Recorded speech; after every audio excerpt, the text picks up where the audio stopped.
Hello and welcome to your quick news, current event, and stimulus update. In the news today, Democratic leaders are backing the latest $908 billion stimulus package. McConnell wants aid tied into the government spending bill. BioNTech is going live in the UK with their vaccines. IBM Cybersecurity has found an email hacking into some vaccine companies. More on that later. And we'll end off this video with some current events. Oh, and I also seem to be 100% free and clear from the Rona, as I got tested again and I'm still in the clear. So I'll be back in my regular studio sometime next week. And thank you to everyone who sent me well wishes in this ridiculous time we're in right now. So jumping in, Chuck Schumer and Nancy Pelosi have spoken up in support of the latest $908 billion bill introduced with some bipartisan efforts. This was a bit of a surprise to me. Together they said, quote, "We believe the bipartisan framework introduced by senators yesterday should be used as a basis for immediate bipartisan, bicameral negotiations. However, there's a caveat.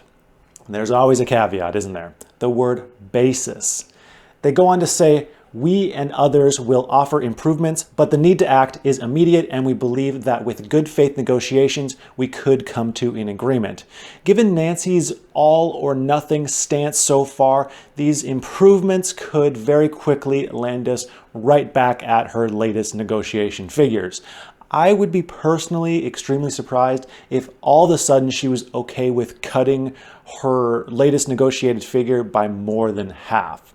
Mitch McConnell has expressed no support of the latest bill, unfortunately, and obviously he's a very important piece of the puzzle. Steve Mnuchin and Nancy Pelosi spoke Tuesday of this week for the first time since October, which is good news. We like any amount of progress at this point.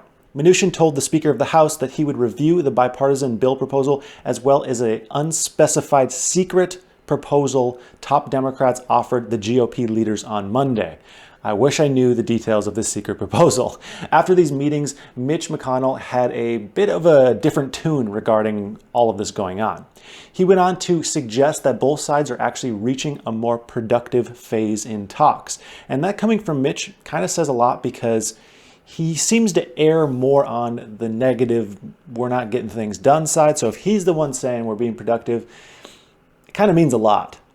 The Senate leaders said, quote, "In the last several days, the Democratic leaders have signaled a new willingness to engage in good faith. This is especially good news as Mitch spoke of an interest in combining COVID relief with the upcoming government spending bill.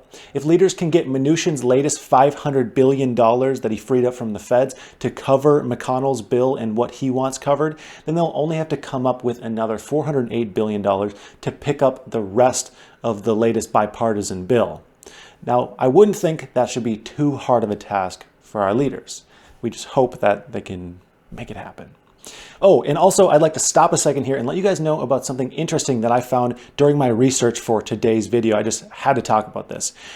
Big news websites are copying word for word articles from other big news websites. Look at this article from ABC 11, followed by one from the Chicago Tribune. Word for word. This is crazy. It looks like somebody's going to get an F after they run that plagiarization software.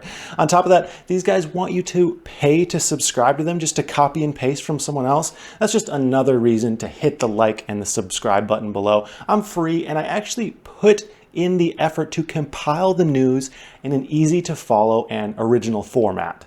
Anyways, back to the news. BioNTech and partner Pfizer are poised to have the vaccines out and to the public at the start of next week. I'm kind of glad to hear that our friends over on the other side of the pond are the first ones to be trying out these vaccines, though. The vaccine companies are facing many logistical and technical problems, though, varying from extremely low temperatures required to store the vaccine to just getting people in the right places at the right time. The CEO of BioNTech said the company is working on a generation 2 of the vaccine that will hopefully solve the low temperature storage issue. He aims to be able to store it at room temperature. As the UK gears up for the public release of vaccines, many other countries around the world are putting in their orders as well. But with such a massive need for these vaccines, the systems and checks put into place are bound to face some outside interference. We talked about some scams the other day. Here's a whole other issue. IBM cybersecurity uncovered an email pinching scheme having to do with the vaccines. Masquerading as a Chinese business executive at a credible cold chain supply company, there was an email that was set up to farm important credentials for those involved in the shipping and distribution of vaccines to middle and low economic countries. Why would someone want to do this?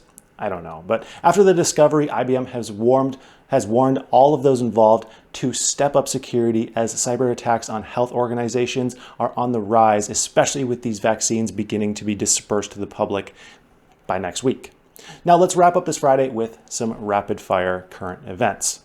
The National Alliance to End Homelessness estimated that there were more than 567,000 homeless Americans in January 2019, and probably more now, and our northern neighbors are facing very high homeless numbers as well. Claire Williams, who co-founded Foundations for Social Change, has helped create a program working on giving direct cash transfers to homeless people in Canada. The foundation has seen pretty great results, with Claire saying people are achieving food security, making wise financial choices, and spending 39% less on drugs, tobacco, and alcohol. Unemployment claims are also lower than the projected numbers for the program, which of course is awesome to hear. That being said, the number is still high at 712,000. Finally, U.S. stocks are preparing to break even more record numbers as the vaccines are now rolling out very soon. The S&P 500 is up, the Dow Jones Industrial Average is up, the NASDAQ Composite is up. It's crazy times. Should they actually be that high? That's hard to tell, but they're up. With the latest offer with Webull, though, you get 4 completely free stocks when you deposit $100 into your account. You don't even have to spend the $100. You get 4 stocks, and then you get to be a part of the craziness of the stock market for free. So what better time to do it? There's a link in my description. Plus, you'll be helping out this channel while you're at it. It's a pretty awesome deal. And that's going to be it for today. Let me know your plans for the weekend. You got anything going on? I know it's kind of boring. There's not much open, but let me know in the comments. And of course, have a profitable day.